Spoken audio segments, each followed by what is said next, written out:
Semilir angin mengantarkan kita ke suatu tempat. Menerawang dari langit cakrawala turun menuju ke permukaan. Selamat datang di Malang.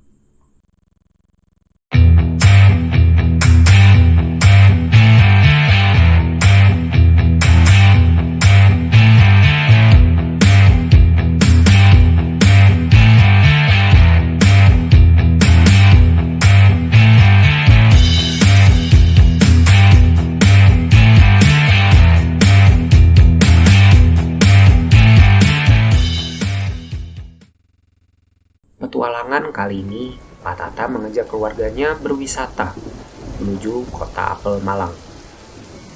Mereka sudah tidak sabar mengunjungi destinasi menarik di sana. Walau perjalanan yang ditempuh dari Semarang tentunya cukup jauh, yaitu 5 jam 8 menit via jalan tol. Hal pertama yang akan mereka lakukan setelah sampai di Malang adalah mencicipi kudapan khas di sana. Kuliner tersebut adalah rawon nguling.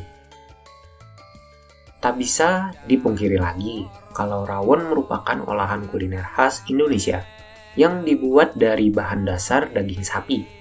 Kuliner rawon memiliki kuah hitam pekat yang begitu menggoda setiap penikmat makanan daging sapi.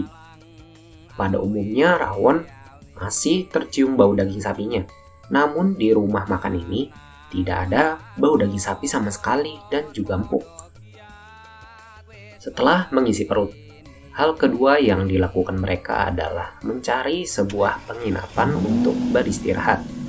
Tujuannya adalah penginapan menarik di Jalan Jaksa Agung, estimasinya 8 menit. Rumah Syariah Jaksa Agung merupakan salah satu penginapan favorit para backpacker. Ruangan berwarna-warni menyambut keluarga Tata yang datang. Penginapan ini memiliki total 14 kamar dengan 4 tipe kamar. Tentu saja yang dicari di kamar ini adalah kenyamanan kamar serta ruangan penunjangnya yang memanjakan dan estetik menjadi daya tarik tersendiri. Pada sore hari, mereka beranjak dari kasur untuk menikmati atraksi malam di Malang. Tepatnya di Kota Batu. Tujuan pertama mereka ada di Bukit Paralayang, estimasinya 1 jam 8 menit. Tempatnya yang berada di atas bukit membuat suasana tempat ini sangat sejuk serta memiliki pemandangan alam yang sangat indah. Pada malam hari, keluarga Tata dapat melihat keindahan lampu-lampu Kota Malang yang bersinar, menambah cantik keindahan Kota Malang. Keindahan ini mereka abadikan dengan bersuah foto berlatar belakang Kota Malang. Tentu akan menjadi foto yang menjadi bagus. Mereka pun membeli beberapa jajanan dan makanan makan malam di beberapa warung terdekat. Perjalanan berikutnya masih di Kota Batu, yaitu Batu Night Spectacular atau disingkat BNS. 38 menit saja dari Bukit Paralayang. Pada mulanya merupakan pasar malam biasa yang bertransformasi menjadi sebuah pasar malam modern dan kekinian. Konsep besar dari Batu Night Spectacular adalah wisata malam yang menyajikan ragam wahana, wisata kuliner, souvenir, olahraga, dan spot kekinian dalam satu kawasan yang sama. Setelah puas dengan atraksi wisata alam yang keren di Kota Batu Malang, mereka kembali ke penginapan untuk beristirahat. Karena perjalanan dini hari nanti membutuhkan stamina yang cukup untuk kembali traveling. Adalah Taman Nasional Bromo yang menjadi target keluarga Tata. Mereka berangkat pada dini hari dengan estimasi waktu 59 menit. Perjalanan dilanjutkan dengan menyewa jeep yang sudah disediakan pengelola wisata. Kawasan ini merupakan taman konservasi yang berada di 4 wilayah, yaitu Malang, Lumajang, Probolinggo, dan Pasuruan. Taman nasional ini memiliki laut pasir bernama Laut Pasir Tengger. Gunung ini memiliki ketinggian sekitar 2.329 meter. Salah satu daya tarik dari tempat wisata ini adalah Bromo Sunrise. Ada beberapa spot foto menarik yang ada di Gunung Bromo, seperti Pasir Berbisik Bromo, Bukit Teletabis Bromo, Padang Rumput Savana Bromo, hingga Kawah Gunung Bromo. Takjub akan keindahan Taman Nasional Bromo Tenggar, mereka bergegas turun kembali ke penginapan untuk menyantap jatah sarapan mereka yang sudah disiapkan.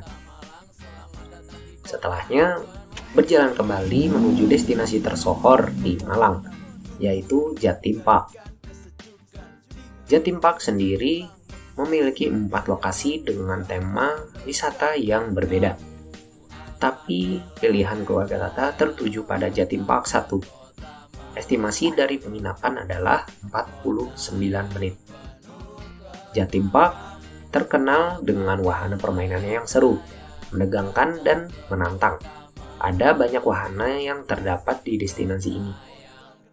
Setidaknya ada 7 permainan menegangkan yang bisa dicoba, seperti Flying Tornado, 360 derajat pendulum, aneka jenis roller coaster, Enterprise Ride, Star Chase, Gyroscope, Sky Swinger, Airborne Shot, dan masih banyak lagi.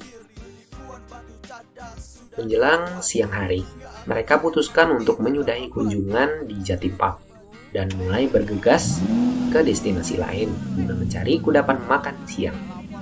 Pilihan itu tertuju pada kafe sawah di Pujon Kidul. Estimasinya 31 menit. Di sini, keluarga Tata disajikan oleh pemandangan hamparan sawah berlatar perbukitan hijau.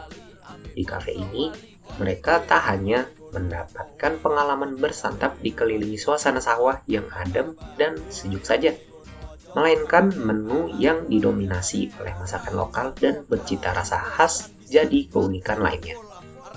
Menu seperti tumis kacang panjang, mendol tempe, telur asin, hingga pepes tongkol siap tersedia untuk memanjakan lidah. Sore hari menyelimuti. Perjalanan hari kedua ditutup di sebuah bumi perkemahan yang memiliki air terjun dan atraksi wisata lainnya, yaitu kawasan Coban Rondo, memakan waktu 18 menit dari kafe sawah. Kawasan wisata ini memiliki air terjun dengan ketinggian 84 meter, sangat tinggi dan memiliki debit air cukup besar. Air terjun ini memiliki arti tersendiri, dengan panorama terjunan air yang eksotis, ditambah udara sejuk, serta rimbunnya vegetasi yang masih asri. Tempatnya cocok sekali untuk menenangkan pikiran dan bersantai.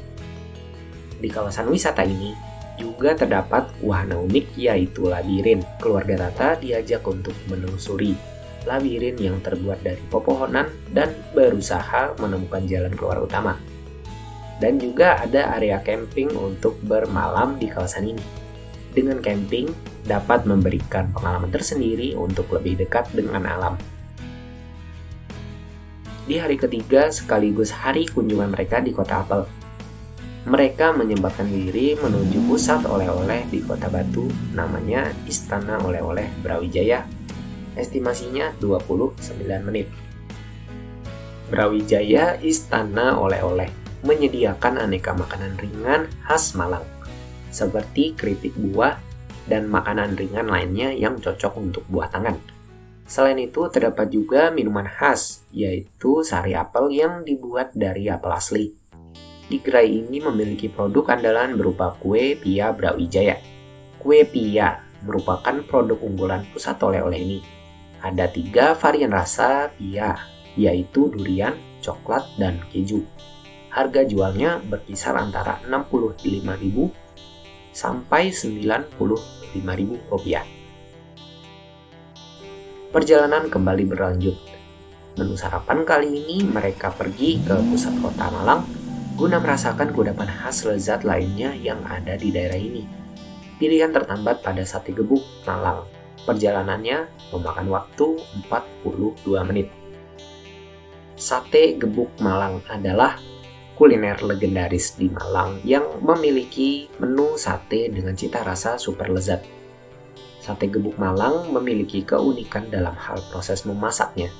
Dibuat dengan bahan daging sapi segar, dikombinasikan dengan bumbu rempah-rempah pilihan berkualitas.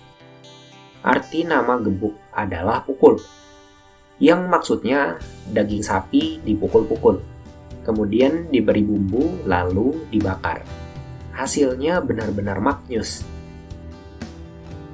Setelah sarapan mengenyangkan di sate gebuk, destinasi terakhir yang ingin dikunjungi keluarga Tata adalah Pantai Gatra. Memakan waktu 2 jam 20 menit dari pusat kota Malang. Bibir atau tepi pantai yang satu ini memiliki bidang yang cukup luas. Keluarga Tata bisa bermain dan bercengkrama dengan santai. Hal ini dikarenakan ombak lautnya yang cenderung tenang dan tidak besar, sehingga tidak perlu khawatir akan terseret ombak yang datang dari arah lautan. Selain bermain di tepi pantai, kegiatan lain yang tak kalah menarik adalah menaiki kano. Kano sudah tersedia di tepi pantai. Berkeliling di area laut sekitar pantai menggunakan kano menyuguhkan pemandangan tepi pantai dengan sensasi yang berbeda dari pantai lainnya. Sajian penutup yang menyenangkan di tempat ini. Menjelajahi Malang seakan tidak cukup dalam hitungan hari saja, karena tentunya masih banyak destinasi lain yang layak untuk dikunjungi. Tapi karena keterbatasan waktu dan biaya, maka beberapa destinasi pilihan favorit sajalah yang dipilih. Sungguh sebuah kenangan yang tak terlupakan menghabiskan waktu di sini, di tempat ini. Terima kasih Kota Apel, dan selamat tinggal Malang tercinta.